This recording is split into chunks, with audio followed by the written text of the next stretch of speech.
Rasulullah SAW bersabda di hadis yang sahih yang diriwayatkan Imam Muslim, "Iqra'ul Qur'ana fa innahu ya'ti yawmal qiyamati syafi'an li ashabihi." Selama saya di Indonesia sering mendengar hadis ini yang sahih yang diriwayatkan Imam Muslim, yang sangat luar biasa menjadi gembira bagi kita semua, memberikan berita baik.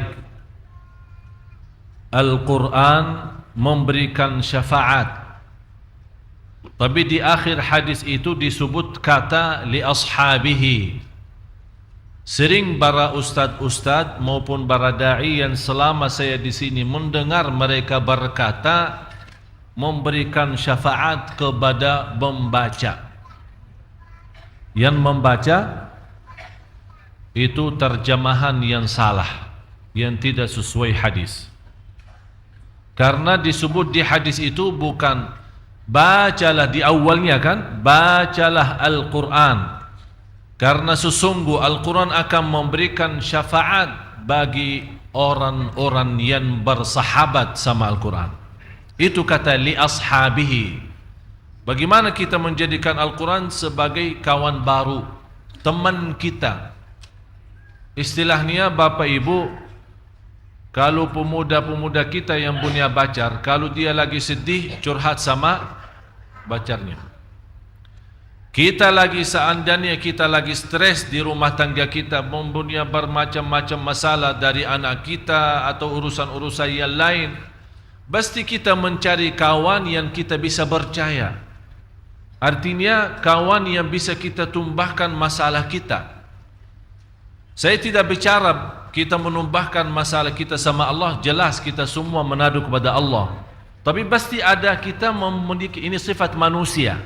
Sifat manusia mencari orang manusia yang bisa memberikan kepercayaan agar kita terbuka sama dia. Barangkali dengan kejujuran sahabat kita, dengan ikhlasnya dan amanatnya bisa memberikan nasihat, bisa memberikan sarangan yang bisa menyelesaikan masalah kita.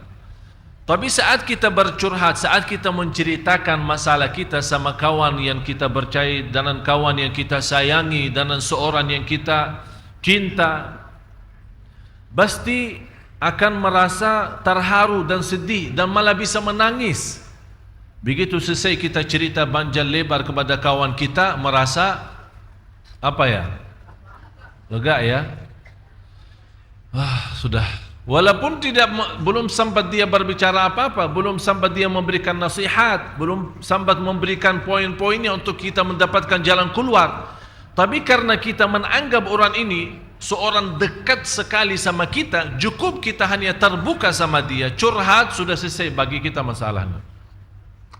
Inilah perasaan Bapak Ibu yang kita rasakan bersama seorang manusia yang kita anggap kawan dekat, sahabat akrab, padahal barangkali orang itu di dalam sisi dosa dia lebih banyak dari dosa kita. Bagaimana kita bisa terwujud sahabatan sama Al-Quran? Yang ikut kemarin semalam hari Rabu, malam Kamis, acara pengajian Profesor Dr. Nasaruddin Umar. Ada yang ikut ya? Banyak juga ikut. Yang membuat saya, dan selalu saya berkata, Bapak Profesor Nasaruddin Umar, apa yang dia diberikan itu sebenarnya bahasanya luar biasa. Cuman bagi banyak jamaah itu kayaknya agak tinggi bahasanya. Jadi kadang-kadang walaupun padahal ilmu yang disampaikan oleh beliau betul-betul sangat dibutuhkan, sangat diperlukan. Tapi kondisi pemahaman kita sebenarnya bagi ilmu beliau bisa sambung kepada orang bersih. Kalau saya tidak bisa sambung dan nyambung ini. Jadi kalau apa yang disampaikan oleh beliau didengar oleh orang bersih batinnya, tidak ada istilah iri, dengki, hasud, berbohong, berdusta, tidak ada sifat-sifat apa namanya yang saya namakan dosa batin. Faham Bapak Ibu dosa batin yang pernah kita bahas? minggu lalu, dosa batin itu diantaranya sombong, diantaranya mendustakan, diantaranya berbohong dengan diri sendiri, berkata baik tapi perbuatannya tidak sesuai. Ini semuanya kalau kita mendengar apa yang disampaikan oleh Profesor Nasruddin Umar seperti itu, kondisi batin kita seperti itu tidak akan masuk, tidak akan bisa diterima. Yang menarik saya satu ayat. Sampai saat itu saya lagi duduk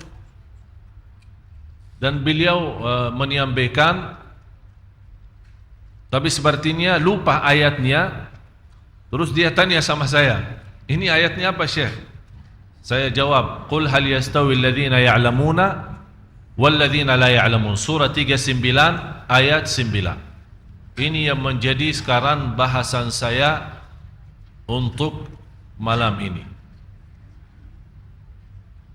Surah 39, tapi tolong sebelumnya Bapak Ibu, Suratul Isra, surah 17, tolong ditulis ayat ini, Suratul Isra, surah 17 ayat 78 dan 79.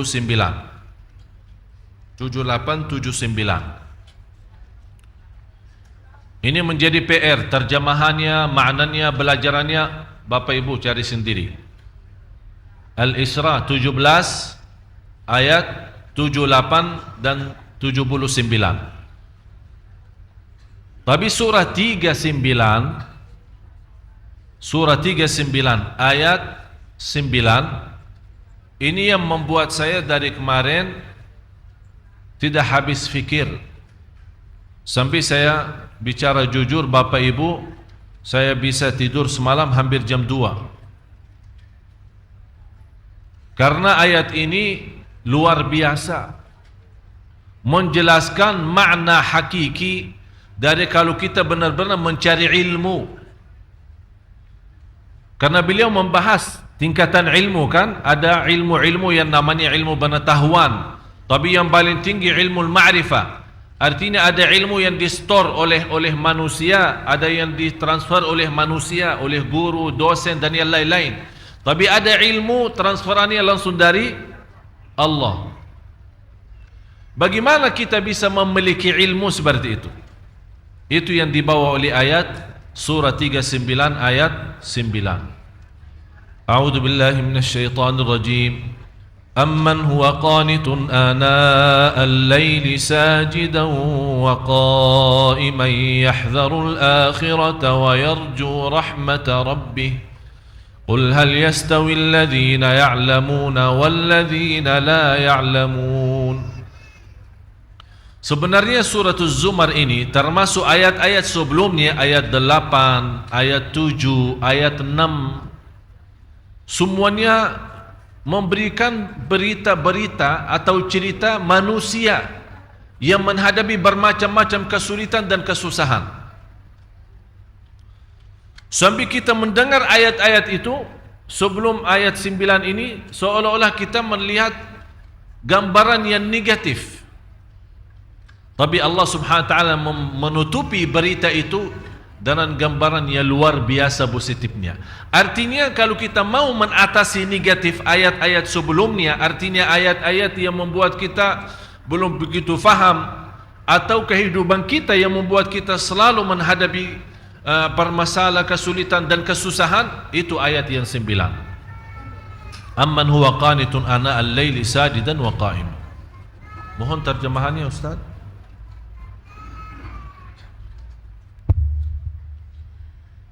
Apakah kamu hai orang musyrik? Ini muazzam. Benar Pak. Amman huwa qanitun, ya.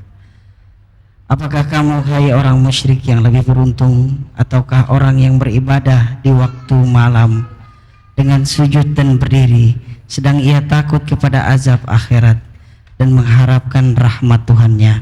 Katakanlah, adakah sama orang-orang yang mengetahui dengan orang-orang yang tidak mengetahui? Sesungguhnya orang yang berakalah yang dapat menerima pelajaran.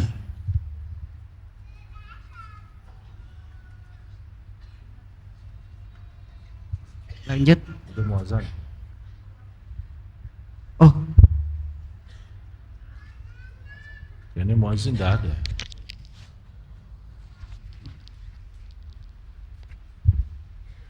Muazinnya tidak ada. sudah masuk Pak, azan. Oh, kalau tidak ada muazin, Lewat saya dua. azan. Iya. Allahu Akbar, Allahu Akbar. Allahu Akbar, Allahu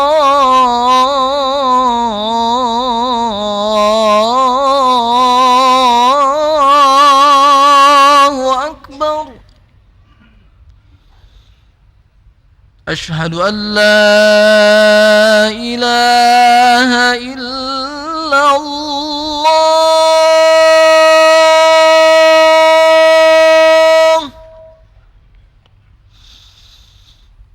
أشهد أن لا إله إلا الله.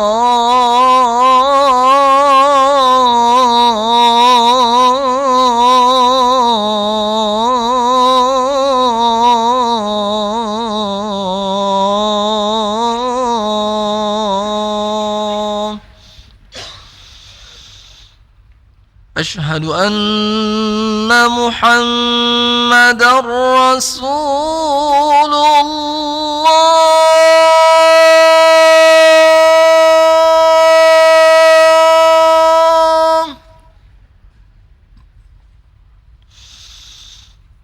أشهد أن محمدا رسول الله.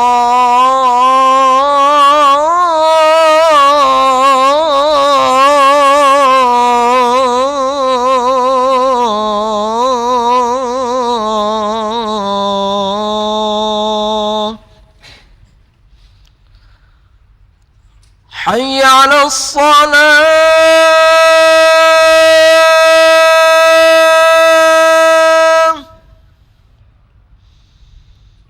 حي على الصلاة.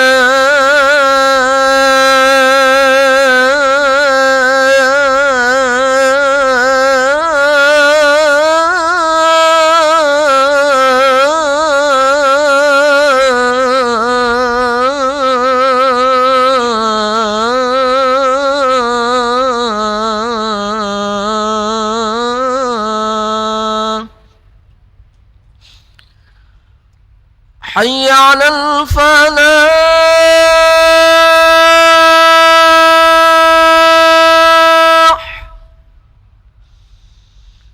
حي على الفلاح.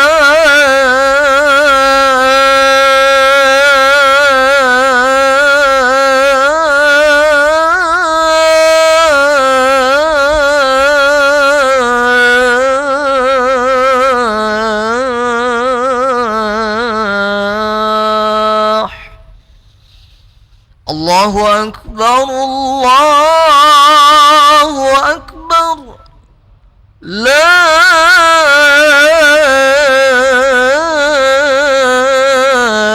إله إلا الله.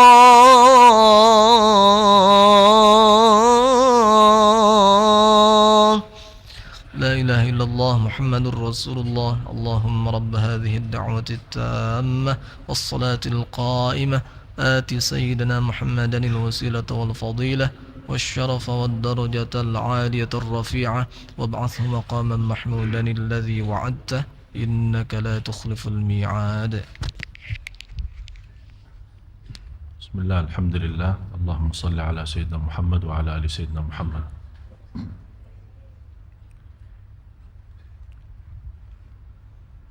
أمن هو قانت آناء الليل ساجدا وقائما يحذر الآخرة ويرجو رحمة ربه. Membaca Ustaz. Apakah kamu hai orang musyrik yang lebih beruntung, ataukah orang yang beribadah di waktu-waktu malam dengan sujud dan berdiri, sedang ia takut kepada azab akhirat dan mengharapkan rahmat Tuhannya? Katakanlah, Adakah sama orang-orang yang mengetahui dengan orang-orang yang tidak mengetahui? Sesungguhnya orang yang berakallah yang dapat menerima pelajaran. Orang yang berakallah yang mendapatkan pelajaran. Orang yang suci yang mendapatkan pelajaran. Orang yang berfikir mendapatkan pelajaran. Orang yang menhayati yang akan mendapatkan pelajaran. Amman huwa qanitun ana al-laili sajidan wa qa'ima. Di sini disebut kata sajidan wa qa'ima. Maaf, ulang lagi. Apakah kamu, hai orang musyrik yang lebih beruntung, ataukah orang yang beribadah di waktu-waktu malam dengan sujud dan berdiri? Sebentar. Beribadah di waktu malam. Intinya apa? Salat tahajud. Saya mohon Bapak Ibu, kita teliti ya, kita koreksi atau istilahnya kita kupas, kita dalami. Saya mohon perhatiannya. Usahakan Bapak Ibu hadirkan qalbunya, hadirkan fikirannya, bukalah hatinya dan jiwanya, agar insya Allah mutiara-mutiara yang malam ini bisa langsung masuk ke dalam hati kita, langsung masuk dalam jiwa kita, yang insya Allah banyak hal akan bisa berubah hanya dalam satu ayat yang amat mulia bagi saya. Jadi saya mohon sekali lagi perhatiannya. Yang lagi makan stop dulu, lanjut puasa lagi. Yang lagi minum, saya minta sebentar saja kasih perhatian, biar kita bisa mendapatkan kenikmatan dan mutiara. Kenapa? Ada apa di ayat ini? Kalau kita Bapak Ibu ingin mendapatkan ilmu transferannya langsung dari Allah, bukan dari Syekh Ali, bukan dari siapa-siapa, langsung dari Allah yang maha mengetahui segala-galanya. Wa ma utitu minal ilmi illa qalila. Seberapapun ketinggian ilmu kita dibanding dengan ilmu Allah masih kecil dan sedikit. Kalau dikumpulkan seluruh ilmu pengetahuan manusia, segala ilmunya, ilmu agama maupun ilmu duniawi, dikumpulkan jadi satu dibandingkan dengan ilmu Allah, seperti kita masukin jari dalam air laut. Air laut itulah ilmu Allah, dan jari manusia ilmu, jari-jari manusia itu adalah ilmu seluruh manusia sejak awal makhluk sampai akhir. Berarti tidak ada artinya, belum apa-apa, belum sedikit pun. Oleh karena itu Bapak Ibu, saya harap malam ini dan seterusnya yang ingin mendapatkan ilmu transferannya langsung dari Allah, di sini rahasia ayat ini.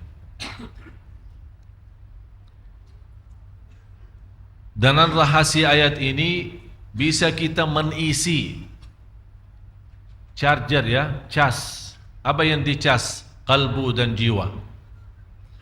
Sekarang seluruh tumbuh badan kita sudah cas, makanan, minuman enak apa, biar kita sehat, olahraga, senam dan yang lain-lain. Kita semua sudah diusahakan. Kenapa? Agar nampaknya badan masih, walaupun sudah umur usia tua, tapi kita harap dilihat oleh manusia, oh masih top, masih. Kelihatannya pun dari sisi tumbuhnya, dari sisi mukanya, walaupun dia sudah tua tapi masih menjaga olahraga, senam dan yang lain-lain. Agar apa? Terlihat badannya masih bagus, kesehatannya masih luar biasa. Tapi yang kita memberikan perhatian ini kesehatan batin, jiwa, kalbu itu bagaimana? Obatnya apa? Tidak ada obat selain ayat ini. Oleh karena itu disebut amman huwa qanitun ana al-laili. Mohon ulang lagi. Apakah kamu, hai orang musyrik yang lebih beruntung, ataukah orang yang beribadah di waktu-waktu malam dengan sujud dan berdiri? Beribadah di waktu malam, karena di sini istilah beribadah sebenarnya terjemah saya sudah selalu saya sampaikan, belum ada bahasa yang bisa teliti isi Al-Quran selain bahasa Arab. Jadi tidak usah capek mutar pusing sana kemari, mutar lagi balik lagi, tidak akan bisa faham sesuai maksud. Karena di sini orang-orang yang beribadah. Tapi kalau di dalam ayat itu tidak ada sebut ibadah kan? Yang disebut apa? Amman huwa qanitun. Qunut, di sini ada istilah qunut. Istilah qanitun beda sama abidun.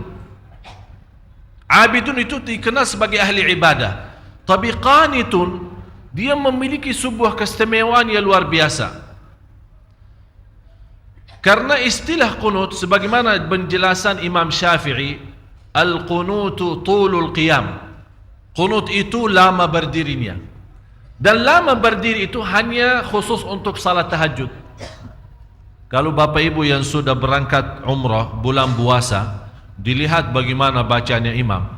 Mohon maaf, termasuk sekarang sudah termasuk cepat. Karena sudah dilihat kondisi umat sudah mulai malas, akhirnya dikurangi. Padahal waktu saya masih di sekolah SMP, masih SD SMP, dibawa sama orang tua ke Masjid Nabawi, dalam satu malam imamnya khatam 3 juz. 10 malam akhir khatam Al-Quran 2 kali. Artinya sekarang cuma 1 kali khatam bulan Ramadan kan? Di malam 29. Waktu kita masih sekolah, tarawih punya khataman sendiri setiap malam 1 juz. 10 malam punya khataman sendiri setiap malam 3 juz. Mulai dari hampir kita mulai salat malam jam 1, hampir mendekati subuh. Dan kita merasa kenikmatan yang luar biasa. Itu yang hakikatnya tahajud. Dan selalu saya minta sama jamaah, cuba salat tahajud, walaupun seminggu sekali, walaupun 2 rakaat, tak usah banyak-banyak, tapi nikmat. Hayati, rasakan. Walaupun diulangi ayatnya sampai subuh, walaupun 1 ayat. Sebagaimana Rasulullah SAW pernah salat malam, sepanjang malam salat malam hanya dengan 1 ayat. Merasakan ayat itu, menyentuhkan hatinya. Sampai Rasulullah SAW menangis. Kata Siti Aisyah, Rasulullah SAW tidak pernah tinggalkan salat malam bagaimanapun keadaannya. Walaupun dia sakit, dia salat malam duduk. Afdalus salati ba'dal faridah qiyamul lail. Salat yang terbaik sesudah fardu qiyamul lail. Dan saya heran, orang punya masalah, bagaimana punya masalah dia masih bisa qiyamul lail? Menurut saya masalah tinggalkan salat malam itu masalah. Tapi selama anda jaga salat malam, wallahi tidak ada masalah. Semuanya bisa beres. Kita hanya duduk. Allah sendiri memuji kita saat malam hari kita tinggalkan tempat yang enak saat tidur. Menjauhkan diri dari suami maupun dari istri. Mengangkat selimutnya.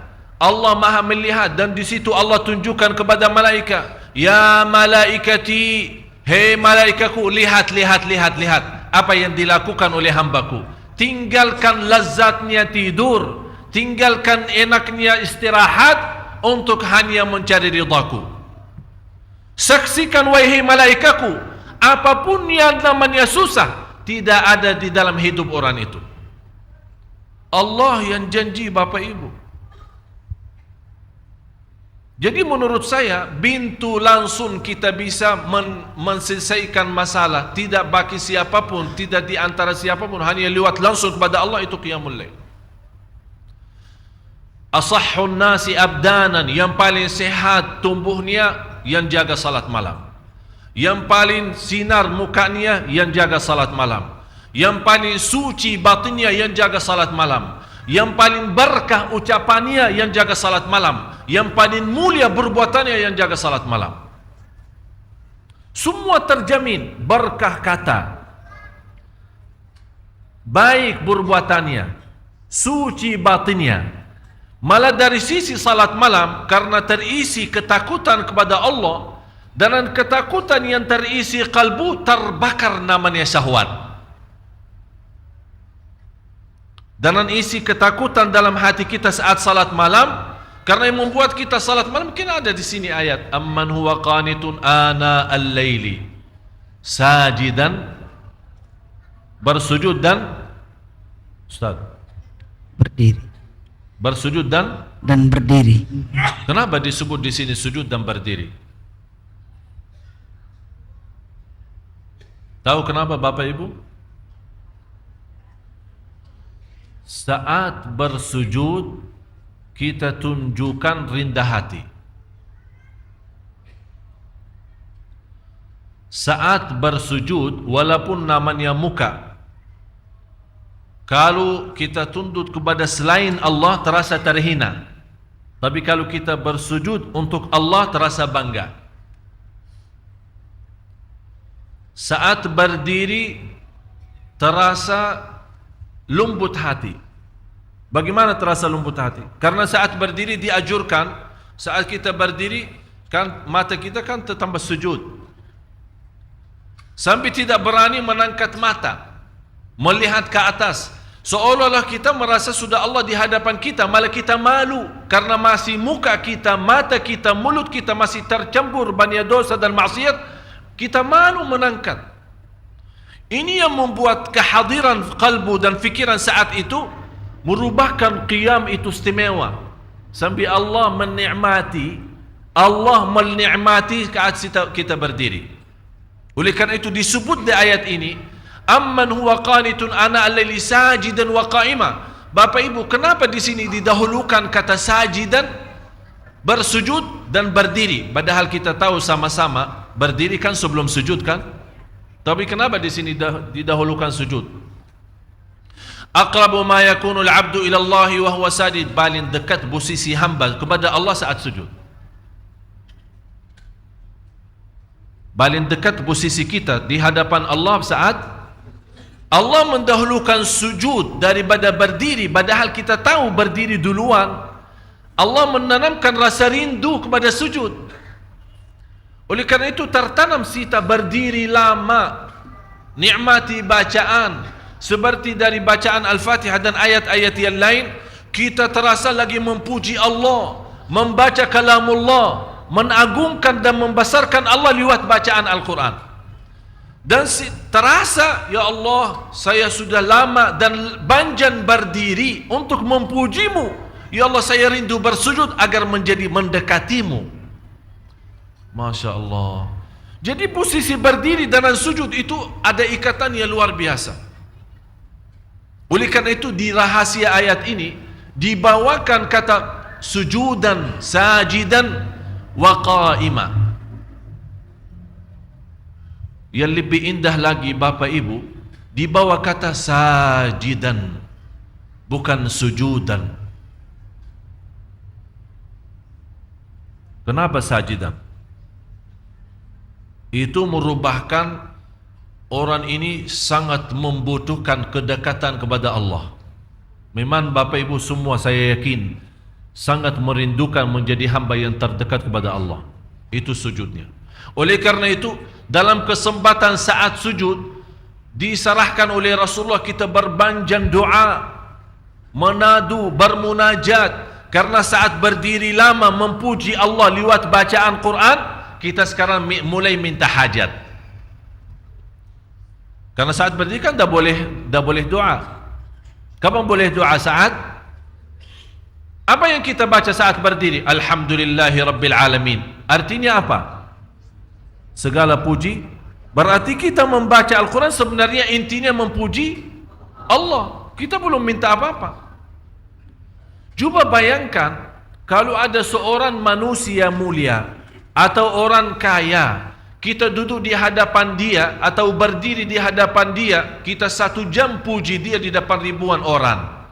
Habis kita selesai puji dia, kita minta hajat. Kira-kira ditolak enggak? Diterima.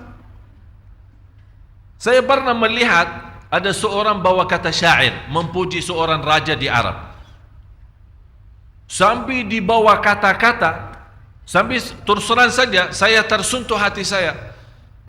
Padahal di bawah kata-kata barangkali kalau kita kasih ke Nabi masih mending daripada manusia. Luar biasa pujiannya kepada raja.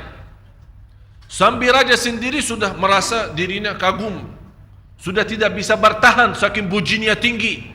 Habis itu belum dia selesai bacaannya, sudah berhenti, kamu mau apa? Saking senang, saking terbuka hatinya seorang raja, belum selesai orang memujinya, dia malah, udah kamu mau apa? Selesaikan. Ini Bapak Ibu manusia yang masih terisi kotoran, yang masih terisi dosa, yang masih terisi riya, yang masih terisi nifak, yang masih terisi bermacam-macam maksiat dosa besar maupun kecil. Kalau kita puji dia, dia tetap tersentuh, terbuka hatinya, dia lupakan segalanya dan dia bantu. Musuh, kata Allah, musuh saja bisa menjadi kawan dan teman, menjadi orang teman dekat dengan kita dengan ucapan yang baik, puji. Apalagi Maha Zat yang agung, Zat yang mulia, yang maha suci, yang maha segala-galanya. Kalau kita puji, bagi Allah tidak mungkin mengecewakan hamba yang saat itu dipuji. Oleh karena itu istilahnya saat kita berdiri memuji Allah lewat bacaan, termasuk bacaan Al-Fatihah dan ayat-ayat yang lainnya, karena kita termasuk orang-orang, ya Allah, walaupun saya tidak pantas membaca kitab-Mu, karena lidah ini yang membaca kitab-Mu masih banyak mengucapkan kata-kata yang kotor dan dusta. Ya Allah, saya tidak pantas membaca kitab-Mu, karena lidah ini sudah banyak berkata-kata bohong dan mencaci maki orang. Ya Allah, saya tidak pantas diberikan kemudahan membaca kitab-Mu, karena lidah ini sudah terlanjur mencaci dan membuka aib orang. Tapi di saat itu kita rasakan saat berdiri dan diberikan oleh Allah kelancaran lidah membaca kitabnya dan memujinya, itulah Allah memberikan pendahuluan agar saat kita sujud seolah-olah Allah bertanya, kamu mau apa lagi? Apa yang kamu butuh? Apa yang kamu perlu? Kalau belum kita puas dari sujud pertama, ini hikmahnya ada 2 kali sujud. Belum puas, ada yang tertinggal. Memang kadang-kadang setan menggoda kita. Hajat-hajat bisa tertinggal, ada yang lupa. Begitu kita berdiri, ingat saat di antara sujud, masih ada kesempatan lagi, sujud lagi. Allah Maha Besar, Allah Maha Agung, Allah Maha Mulia. Sungguh kita mulia kalau kita betul-betul bisa menikmati yang namanya sujud. Kata seorang salih, wallahi kalau bukan ada sujud di dunia, saya tidak bisa menikmati yang namanya dunia. Tidak ada artinya. Karena ada isi sujud, ada isi salat malam, dan 4 hal yang menjaminkan banyak rizki, bukan memudahkan rizki. Tolong Bapak Ibu hafal, 4 hal bukan menjaminkan rizki, bukan memudahkan rizki, tidak. 4 hal mendatangkan rizki kemari. Dan 4 hal bukan Allah kasih kemudahan berarti kita berjalan mencari rizki Allah kasih, tidak. Bukan dikasih kemudahan. Tapi di mana saja kita ada, posisi kita di mana saja, Allah datangkan rizki kepada kita. Yang pertama, qiyamul lail, salat malam. Yang kedua, berbanyak istighfar waktu sahur. Kalau anda tidak salat malam, jangan tinggalkan istighfar waktu sahur. Waktu sahur kapan? Kira-kira 30 menit sebelum azan. Ada satu hadis dijelaskan waktu sahur, makan sahur kan?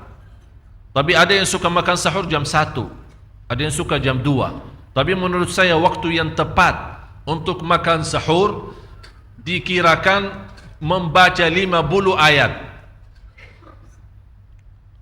Membaca 50 ayat. Kalau bagi kita 50 ayat ya setengah jam lah. Dah tahu bagi Bapak Ibu gimana? 1 jam ya bolehlah, 1 jam tidak apa-apa. Ya tergantung lancar atau tidak. Tapi ukurannya seperti itulah, kurang lebih seperti membaca 50 ayat dari Al-Quran. Itulah namanya waktu sahur. Disitulah Allah sendiri memuji.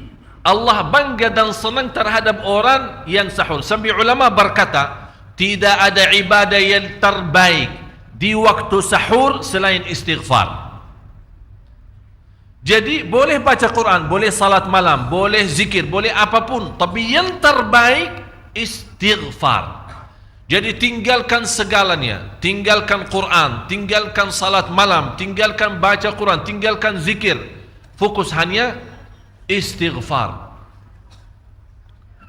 Astaghfirullah wa atubu ilaih. Termasuk istighfar Allahumma anta rabbi la ilaha illa ant, yang Bapak Ibu tahu sayyidul istighfar, yang terutama, yang paling luar biasa. Allahumma anta rabbi la ilaha illa anta khalaqtani wa ana abduka wa ana ala ahdika wa wa'dika mastata'at a'udzu bika min syarri ma sana'at abu'u laka bi ni'matika alayya wa abu'u bi dhanbi faghfir li fa innahu la yaghfiru dzunuba. Ya Allah, kalau kita fahami doa ini luar biasa. Oleh karena itu kata Rasulullah, barang siapa yang membaca sayyidul istighfar kemudian di malam hari dengan keyakinan dia meninggal habis baca istighfar, masuk surga. Masuk surga. Berarti ini salah satu doa yang menjaminkan dengan mudah masuk surga. Jadi 4 hal yang mendatangkan rizki, bukan kita mencarinya, dia yang datang kemari. Apalagi saat mencari lebih mudah. Qiyamul lail, salat malam. Tapi dalam bahasa, mohon maaf Bapak Ibu, dalam bahasa Arab disebut qiyamul lail. Bukan salat, tapi kalau diterjemahkan dalam bahasa kita salat. Tapi kenapa di situ qiyamul lail? Diberikan qiyamul lail, qiyam artinya berdiri. Berarti lama. Saking lama berdiri dikaitkan jadi qiyamul lail. Qumil laila ya ayyuhal muzammil. Apa terus? Qumil lail, berdirilah saat malam. Berdirilah, bukan salatlah malam, tidak, berdirilah malam hari. Itu dahsyatnya di situ berdiri. Qiyamul lail. Yang kedua, berbanyak istighfar. Yang ketiga, berbanyak sedekah. Sebenarnya bukan istilah berbanyak sedekah. Kadang-kadang orang bersedekah 100 juta, udah saya sudah bersedekah 100 juta. Bukan itu. Bukan yang dimaksud berbanyak sedekah itu dari sisi uang itu banyak atau sedikit, bukan. Yang dimaksud rahasia sedekah, ta'ahudus sedekah, istiqamah bersedekah. Istiqamah. Itu tidak menjadi masalah besar maupun kecil. Itu tidak menjadi masalah. Karena bagi Allah tidak ada artinya besar maupun kecil. Kita tidak memberikan kepada Allah. Karena Allah Maha Kaya. Tapi rahasia sedekah itu kita terus menerus sedekah. Siang, pagi, malam, pagi, besok, terus minggu depan. Tidak pernah berhenti. Setiap ada kesempatan selalu kita membawa sedekah. Itu namanya ta'ahudus sedekah. Ta'ahud kalau dalam bahasa sebuah janjian. Seolah-olah kita ada kontrak kerjasama antara diri dengan apa? Dengan sedekah. Itu kata ta'ahud, ahad, berjanjian. Saya berjanji. Seolah-olah ada berjanjian antara kita dengan sedekah. Jadi tidak boleh terlepas dari berjanjian. Seolah-olah kita menghormati berjanjian. Bagaimana menghormati? Kita terus kerjasama. Kita beri, Allah ganti berkah sedekah. Kita beri lagi, Allah ganti masih terus. Kita beri, masih Allah terus ganti. Itulah dahsyatnya sedekah. Jadi Bapak Ibu, jangan nunggu hari tertentu, bulan tertentu, malam tertentu kita bersedekah. Jangan. Setiap kita merasa ada berita baik, ada berita maupun ada berita buruk yang menyakiti perasaan kita, di rumah tangga kita, anak kita, suami kita, istri kita, apapun, langsung segera sedekah. Disitulah rahasianya. Ikatkan seolah-olah kita sudah membuat perjanjian antara diri dan sedekah. Dalam segala hal, hal senang maupun hal tidak, hal bahagia maupun hal sedih, hal bangga maupun hal lagi menghadapi kesusahan, kesulitan, selalu sehat dan sakit. Terus yang keempat, zikir, berzikir pagi hari dan sore hari. Berzikir pagi hari dan sore hari. Ini 4 hal Bapak Ibu. Berdiri malam hari, Itu yang namanya tahajud, banjanya atau lamanya berdiri. Berbanyak istighfar waktu sahur. Yang ketiga, berbanyak sedekah. Sudah Bapak Ibu mengerti? Jadi istilah berbanyak sedekah bukan artinya harus banyak dari jumlah hitungannya, tidak. Yang keempat adalah berzikir di pagi hari maupun petang hari. Amman huwa qanitun ana al-laili sajidan wa qa'ima. Sajidan wa qa'ima. Jadi Bapak Ibu, saat kita berdiri lama, walaupun baca satu ayat, diulangi berkali-kali. Walaupun baca surah pendek, tapi diulangi berkali-kali, tidak menjadi masalah. Bapak Ibu hanya hafal qulhu. Qulhu dibaca 3 kali, pahalanya seperti baca Al-Quran 30 juz. Ada seorang salih mengajak kawannya, sudah mendekati subuh, ayo bangun salat malam dan baca sepertiga Al-Quran. Langsung orang itu menjawab, bagaimana saya baca, sebentar lagi muazan. Bacalah qul huwallahu ahad.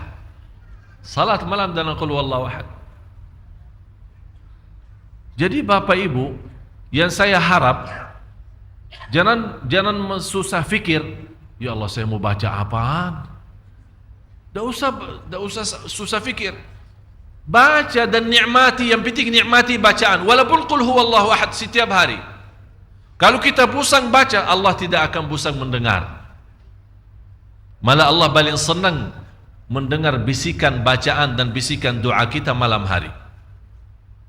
Allah paling senang mendengar bisikan doa munajat kita malam hari. Itu luar biasa. Terus lanjut. Sedang ia takut kepada azab akhirat dan Ya mengharapkan Allah, rahmat Tuhan. Ini Bapak Ibu, takut dan mengharap rahmat.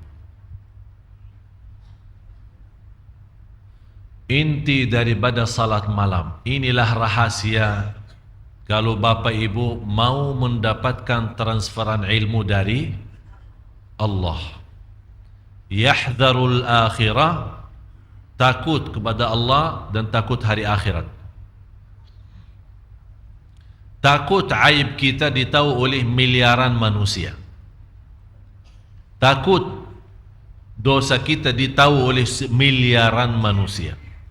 Malu terbuka buku amal kita dilihat oleh miliaran manusia. Itu semuanya di hari akhirat. Jadi membuat kita jaga salat malam, ketakutan kita kepada hari akhirat. Karena di hari akhirat itu apapun yang kita sudah sembunyikan, nanti tidak ada istilah sembunyi. Semuanya terbuka. Di hadapan Allah, di hadapan malaikat dan di hadapan seluruh makhluk. Yahdharul akhirah. Dan barang siapa yang mampu menikmati lama berdiri, akan Allah meringankan lama berdiri di hari kiamat. Bapak Ibu tahu berapa lama berdiri di hari kiamat? 1 hari 50.000 tahun. Sekarang kalau saya minta imam khusus malam Jumat ini, ya, malam Jumat ini saya minta Bapak Ibu malam ini kita agak telat pulang. Saya minta sama imam nanti baca Al-Kahfi salat Isya. 110 ayat. Dah tahu bagaimana kalau kita takut salah malah dah ada makmum sudah pulang duluan. Alasannya apa? Oh, anak nanti bis ketinggalan, nanti taksi tidak ada, nanti kalau terlalu malam tidak aman. Itu bermacam. Kita takut urusan antaran ke rumah, pulang ke rumah. Siapa yang menamankan nanti di hari akhirat? Kalau takutan di dunia ini dibandingkan dengan takutan di akhirat, tidak ada, tidak bisa dibandingkan, tidak bisa. Sangat jauh. Oleh kerana itu kata Allah di hadis qudsi, barang siapa yang takut kepadaku di dunia, aku amankan dia nanti di akhirat. Barang siapa yang merasa diri aman di dunia, aku akan membuat dia takut nanti di hari akhirat. Tinggal anda milih. Yang perlu kita takuti bukan urusan dunia. Allah. Ini yang membuat kita jaga salat malam. Yahdharul akhirah. Yahdharu, sebenarnya Bapak Ibu, indahnya yahdharu, kata yahdharu ya. Maaf, apa bahasa? Sedang ia takut. Sedang dia Takut kepada azab ada akhirat. bahasa yang bisa terjemahkan bahasa Arab. Yahdhar. Yahdharu diterjemahkan takut. Padahal lebih sensitif ya, lebih itu yahdharu apa ya? Hati-hati. Waspadalah. Waspada. Kalau boleh saya bilang lebih waspada itu menurut saya itu lebih daripada takut. Jadi bukan hanya kadang-kadang kita takut belum tentu waspada. Tapi saking waspada betul-betul perhatiannya luar biasa kepada akhirat. Jadi setiap akhirat. Jadi terus terbayang selalu akhirat. Ini yang membuat kita saking waspada, saking betul-betul berhati-hati. Itulah yang paling kata yang cocok, kata yahdharu. Yahdharul akhirah. Agar seimbang Bapak Ibu, karena Islam menanjurkan jangan takut sampai putus asa. Itu yang dilarang oleh Islam. Kadang-kadang saking banyak dosa kita, sudah terbayang akhirat, sudah betul-betul waspada, ingat dosa lalu, akhirnya lama-lama saking tinggi takutnya, ya Allah, terus bagaimana dosa lalu saya? Apakah diampuni atau tidak? Apakah dapat rahmat tidak? Ayat selanjutnya memberikan seimbang. Yahdharul akhirata wa yarju rahmata rabbih. Ya Allah, Bapak Ibu mohon maaf kalau saya mau teliti ya setiap kata, setiap ayat, setiap kalimat, setiap huruf. Barangkali sampai subuh belum kita selesai satu ayat ini, belum tentu selesai. Allah wa yarju rahmat rabbih.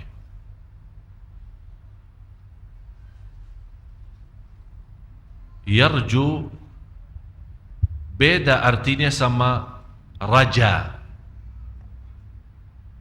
Yarju beda artinya sama raja. Raja sudah berharap, sudah lalu. Dia punya harapan rahmat Allah, ampuni dah, udah lalu. Tapi yarju tidak pernah berhenti memiliki harapan kepada Allah. Tidak pernah berhenti, selalu berharap. Di situ ada takut, ada juga di sampingnya harapan. Dia takut memang dihukum atas dosa dan maksiat yang telah dilakukan. Tapi di sisi lain, dia merasa Allah Maha Adil dan Allah Maha Kasih Sayang. Bagaimanapun sebanyak dosa kita, sampai Allah bersabda di hadis yang qudsi, Allah berfirman di hadis yang qudsi, ya ibna Adam, hei anak Adam, kalau engkau membawa dosa sepenuh bumi, coba bayangkan, kalau menurut saya kumpulkan dosa semua jamaah Sunda Kelapa, belum sampai sepenuh bumi, belum tentu sampai sepenuh. Tapi coba satu orang kalau bawa dosa sepenuh bumi ini, dosa dan maksiat, dosa besar maupun kecil, tapi tidak ada di antaranya berbuat syirik kepada Allah, kata Allah, saya tidak berduli, kata Allah, aku tidak akan berduli mengampuni segala-galanya. Masya Allah, Allah tidak berduli. Artinya bagi Allah sangat kecil dosa itu yang sepenuh dosa bumi. Coba bayangkan seluas bumi berapa sih? Tapi subhanallah, bagi rahmat Allah kecil itu semua. Dan syarat jangan berbuat syirik besar, bersentuhan hak Allah subhanahu wa ta'ala. Ini yang membuat kita wa yarju rahmata rabbih. Kenapa Bapak Ibu tidak dibawa kata wa yarju rahmatallah? Kenapa dibawa kata wa yarju rahmata rabbih? Kalau kita lihat awal Al-Fatihah, alhamdulillahi rabbil alamin. Apa artinya Rabb?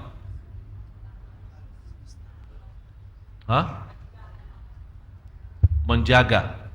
Kata Rabb itu apa artinya? Tuhan. Enggak.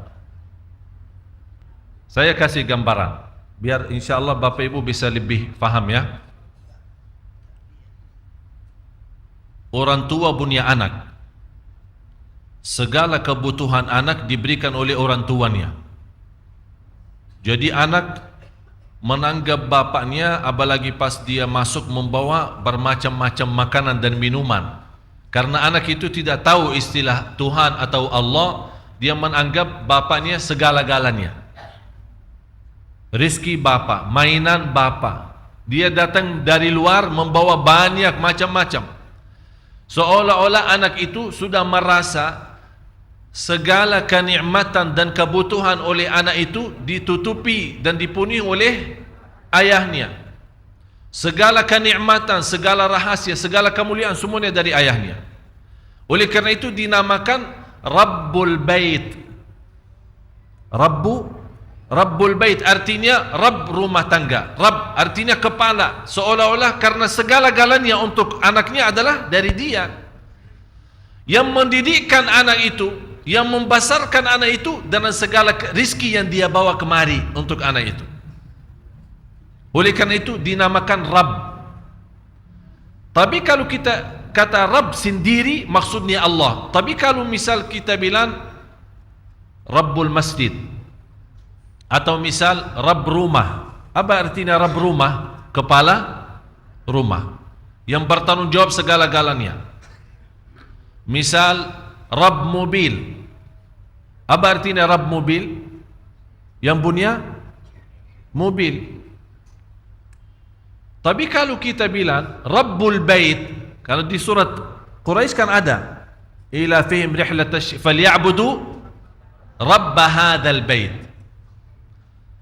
Istilah kata Rabb memang dalam bahasa Arab Rabb itu kalau datang sendiri maksudnya Allah. Tapi kalau ada sebuah kata yang diikutnya belakang itu bisa rubah makna. Di sini kata wa yarju rahmata rabbih. Rabbihi ini kan ada hak. Seolah-olah kita di sini menakui tidak pernah terputus harapan kita kepada Allah sebagai segala nikmat yang aku miliki itu dari Dia. Segalanya dari Dia, lahir batin saya dari kecil sampai besar dari Dia. Oleh karena itu saya bilang Rabbi. Kalau kita bilang Rabbi wa Rabbuka Allah. Kalau di dalam surat Al Imran ada Rabbana kan? Saat kita baca doa Rabbana atina. Tapi kalau untuk satu orang apa bilang? Rabbi. Berarti kata sebenarnya kata Rabbi lebihnya daripada kata Allah, padahal kata Allah itu termasuk sebuah nama yang sangat agung di antara Asmaul Husna. Tapi kata Rabbi ini sebuah akuian, ada sebuah barakui ya, kita akui sebagai orang-orang yang tidak punya apa-apa. Karena yang mendidikkan kita, yang memberikan segala-galanya Allah adalah Rabbi Allah. Wa yarju rahmat Rabbi. Seolah-olah di sini, ya Allah memang Engkau segala nikmat yang aku miliki hanya dari Engkau ya Allah. Saya juga mengharap rahmat itu sebagaimana nikmat yang tidak pernah terputus. Jadi kita ikat kata Rabbi karena kita meyakini dan akui dalam batin kita dengan kata Rabbi, ya Allah Engkau Rabbi yang mendidikkanku, yang memberikan segala nikmat yang aku miliki, nikmat harta, nikmat sehat, nikmat segala kalanya dari kecil maupun besar, yang terbayang maupun yang tidak terbayang. Kita akui sebagai orang-orang yang menakui kenikmatan itu. Ya Allah kita harap nikmat yang terus menerus kepada kami sepanjang hidup kami, ya Allah kami juga harap rahmat itu tidak pernah terputus. Wa yarju rahmat Rabbi. Bapak Ibu, kalau kita bisa rasakan seperti ini, baru Allah berkata, wahai Muhammad sallallahu alaihi wasallam, hal yastawi alladhina ya'lamun walladhina la ya'lamun. Adakah sama orang-orang yang mengetahui dengan orang-orang yang tidak mengetahui?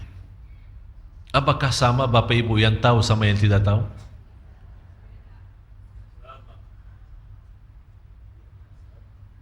Manusia terhadap ilmu 4. Manusia terhadap ilmu 4 golongan, 4 kelompok. Yang pertama, dia tahu dirinya belum tahu.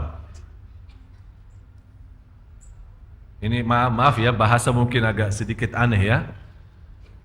Dia tahu, dia belum tahu. Atau istilah lain, dia yakin, dia tahu dirinya tidak tahu apa-apa. Faham? Belum faham ya? Jadi kalau ditanya tahu, ana yakin, dah tahu apa-apa. Ana dah tahu apa-apa. Yang kedua, dia tidak tahu, dia tidak tahu.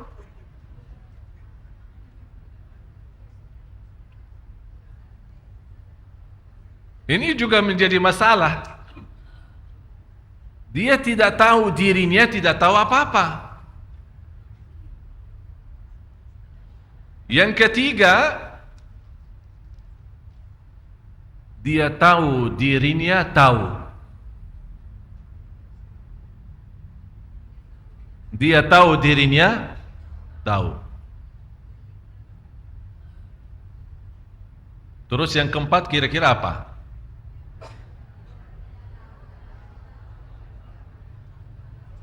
Dia tahu, tidak tahu. Sekarang kira-kira kita dari yang mana? Apakah tahu diri tidak tahu? Apakah tidak tahu diri tidak tahu? Ini musibah ini. Sama sekali, malah dirinya tidak tahu posisinya apa, di mana Allah taruhnya, ana tidak tahu. Ditanya dari mana? Saya tidak tahu dari mana dan kemana dan apapun bagaimana. Saya tidak tahu dari mana dan kemana dan bagaimanapun bagaimana. Mudah. Itu na'udzubillah, seperti ini binatang lebih berguna.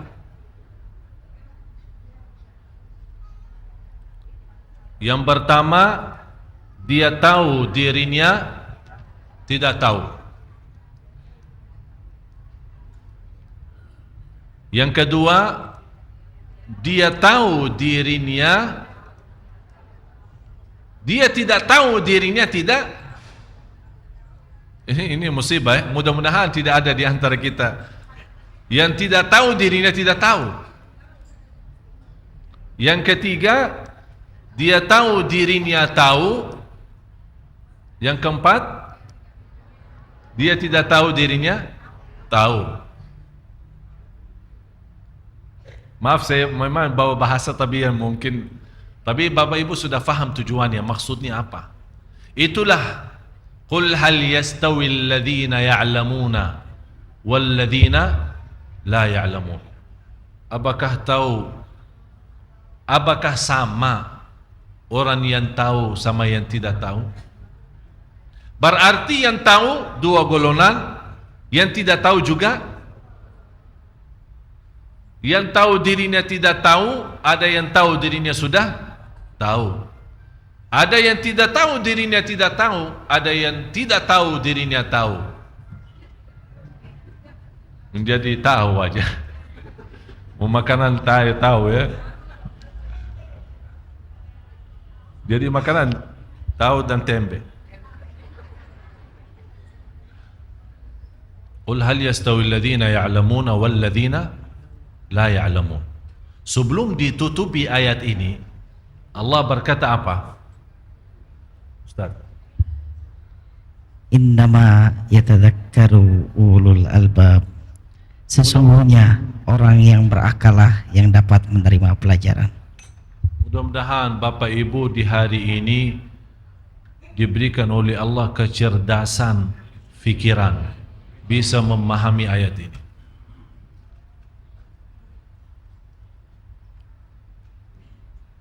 Menurut saya, kalau kita benar-benar mau memperbaiki kehidupan kita dan juga mau memperbaiki negeri kita, kuncinya salat malam. Saya tadi jam 12 siang berjumpa dengan Bapak Marzuki Ali, Ketua DPR. Terus dikasih oleh protokol hanya 15 menit. Saya masuk jam 12. Hanya dikasih waktu karena beliau ada kesibukan yang lain 15 menit. Alhamdulillah kalau saya ketemu beliau tidak usah pakai janji. Jadi kalau beliau ada di kantor saya boleh masuk. Tinggal kasih laporan Syekh Ali di luar dikasih masuk. 15 menit. Saya masuk jam 12. Saya keluar jam setengah 3. Sampai orang yang rapat dengan beliau tunggu di luar. Setiap sebentar lagi sekretarisnya masuk, bentar. Saya bicara banyak, tapi luar biasa beliau sangat terharu. Saya bilang, hal yastawi alladhina ya'lamuna wal ladhina. Saya bilang, Pak, tolong kasih saya kesempatan sekali-kali. Saya berikan ceramah ke orang anggota DPR semua.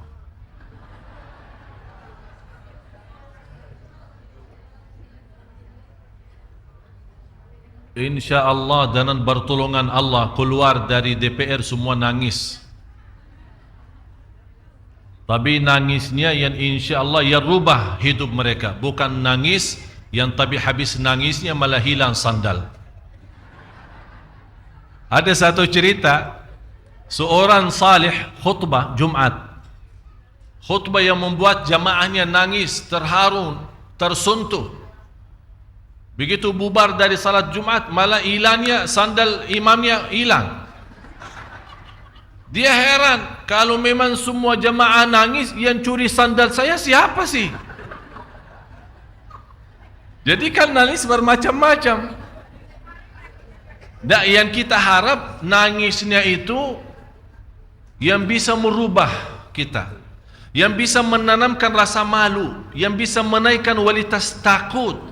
Yang saya selalu bilang, terisi takut hati kita kepada Allah, terbakar yang namanya syahwat. Bukan menghilangkan syahwat lagi, terbakar, habis total syahwat itu.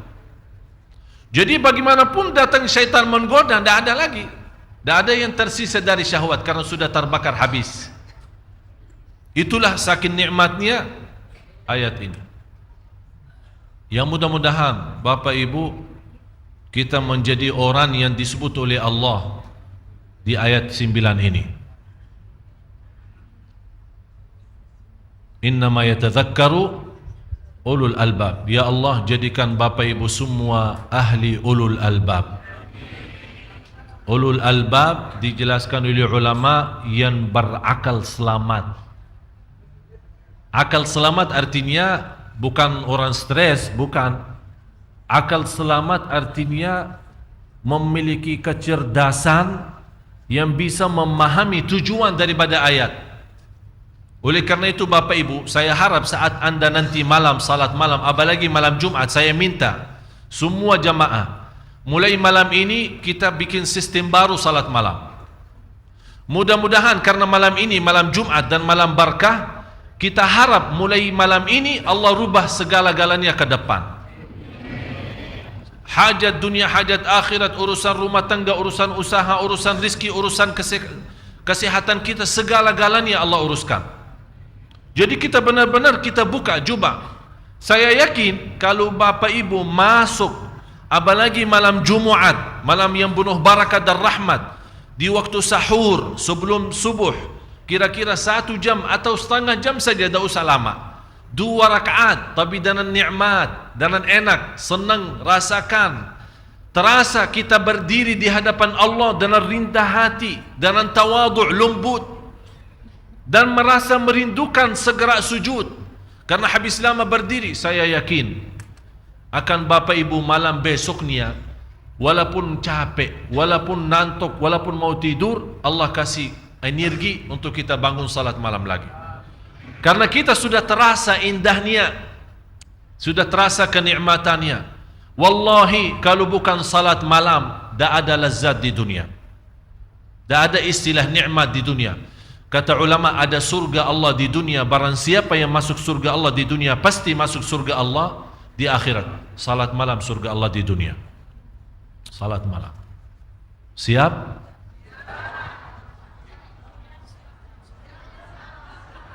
Masih ada yang bilang insya Allah. Fa-idza azamta, azam baru tawakal. Siap insya Allah. Kita tunjukkan, saya harap Bapak Ibu, kita tunjukkan kepada Allah jujur niat kita. Walaupun dari sekarang kita nawaitu. Tunjukkan Allah, karena sekarang melihat bukan ucapan kita, bukan apa yang Bapak Ibu dengar, tapi Allah sekarang saat ini melihat apa isi hati Bapak Ibu. Isinya apa?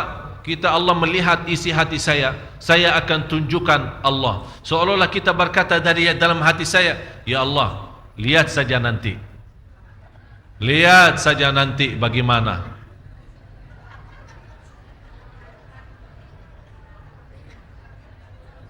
Maksudnya apa? Lihatlah nanti saja. Kita tunjukkan, sebagaimana kita tunjukkan, ya Allah, kalau engkau memang mau melihat, nanti saya tunjukkan malam hari. Lihat segala-galanya dari aku, ikhlas, khusyuk, dan luar biasa keistimewaan. Disitulah Bapak Ibu, wallahi saya yakin, begitu anda salat subuh dan buka hari baru, sungguh akan menjadi berbeda dalam segala perasaan kita. Mau coba?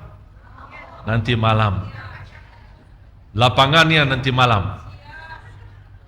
Disitulah kita tunjukkan kepada Allah. Mudah-mudahan dengan kejujuran Bapak Ibu, dengan keikhlasannya Bapak Ibu, Allah buka hati kita semua.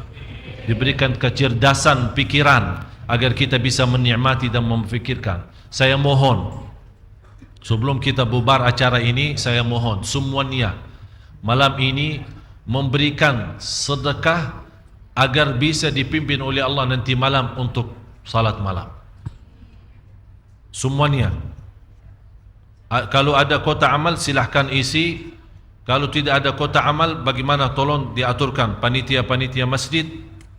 Saya minta semua, berapapun sedekahnya, kecil atau besar, silahkan. Tapi dengan niat, ya Allah saya mohon diberikan kepada saya kekuatan untuk nanti malam agar saya tunjukkan yang terbaik. Saya akan tunjukkan diriku apa dan siapa kepadamu ya Allah. Mudah-mudahan dalam sedekah berkahnya malam ini, apalagi malam Jumat, akan Allah tunjukkan dahsyatnya dan keindahannya salat malam.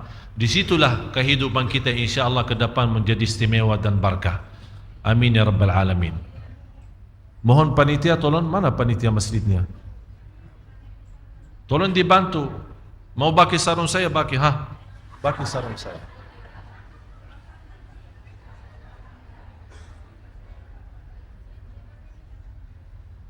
Semuanya saya harap semuanya bersedekah malam ini. Apa bagaimana terserah, mau berapa terserah. Saya tidak tuntut dan saya tidak minta. Pokoknya saya harap, tapi dengan niat satu. Ya Allah, kasih saya kekuatan dan taufikmu agar saya nanti tunjukkan kata sajidan wa qa'ima sebagaimana ayat ini. Dan mohon Bapak Ibu nanti kalau Bapak Ibu sudah pulang ke rumah, sebelum anda tidur, baca ayat ini. Surah 39 ayat 9. Baca sambil nikmati, sambil rasakan, sambil hayati. Kemudian tidur. InsyaAllah lihat tidur yang indah. InsyaAllah lihat tidur yang indah. Sarung saya jangan bawa jauh dong. Semoga apa yang saya sampaikan bermanfaat.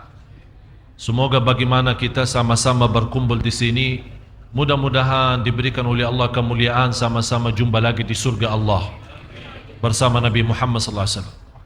Ya Allah ya Tuhan kami, berilah kepada Bapak Ibu taufikmu ya Allah agar bisa istiqamah salat malam.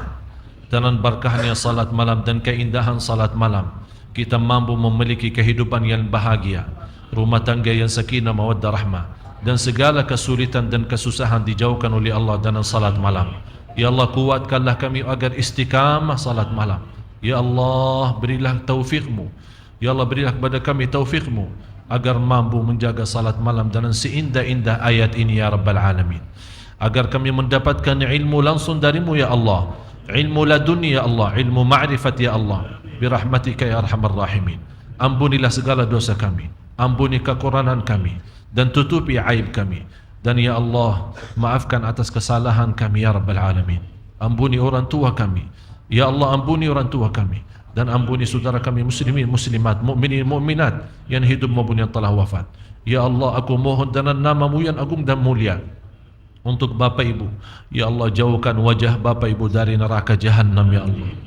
Ya Allah, jauhkan wajah Bapak Ibu dari neraka Jahannam ya Allah.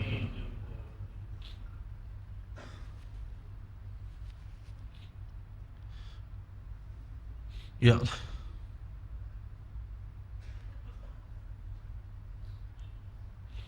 ya Allah, jauhkan wajah Bapak Ibu dari neraka Jahannam ya Allah. Keturunannya, anaknya, cucunya ya Allah, jauhkan dari neraka Jahannam ya Allah. Bukalah hati Bapak Ibu semua ya Allah agar menjadi hamba-Mu yang salih-salihah. Bukalah hati suami Bapak Ibu ya Allah, suami ibu-ibu dan istri ini ya Allah. Ya Allah, bukalah hati kami semua ya Allah, yang punya hajat lahir dan hajat batin, hajat dunia maupun hajat akhirat. Tidak ada yang keluar dari masjid ini di malam ini yang penuh barakah sampai dipenuhi oleh Allah segala hajatnya, hajat dunia maupun hajat akhirat ya Rabbal Alamin. Rabbana atina fid dunya hasanah wa fil akhirati hasanah wa qina adzaban nar. Wa sallallahu ala sayyidina wa nabiyina Muhammad wa ala alihi wa sahbihi wasallam. Walhamdulillahi rabbil alamin. Subhanakallahumma wa bihamdika asyhadu an la ilaha illa anta astaghfiruka wa atubu ilaik.